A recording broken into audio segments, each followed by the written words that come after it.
Assalamu alaikum qadrullu mekendештер. Сиздер менен күн сайын бир аят же бир хадис долбоору бүгүн пайгамбарыбызды ээрчебегендик Аллахка болгон сүйүүнүн жоктугун билдирет деген темада ыйык Курандан аят окуйт угабыз. Кул ин кунтум тухиббуналлаха фаттабиуни. О Мухаммад, айткын, эгерде Аллахты сүйсөңөр, анда мени ээрчигиле. Юхбибукумуллаху ва ягфир лакум зунубакум. Аллаху гафурур рахим. Ошондо Аллах силерди сүйөт.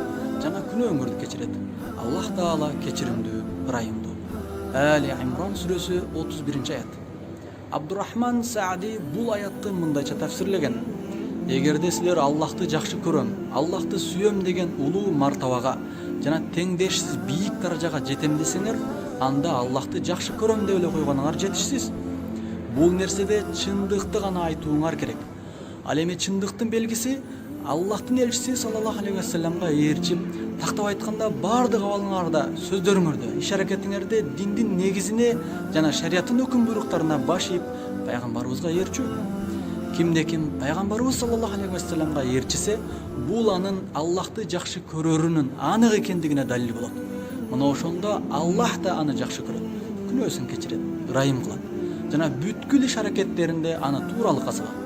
Ал эми кимде ким пайгамбарыбызды ээрчибесе, анда ал Аллахты жакшы көрбөйт.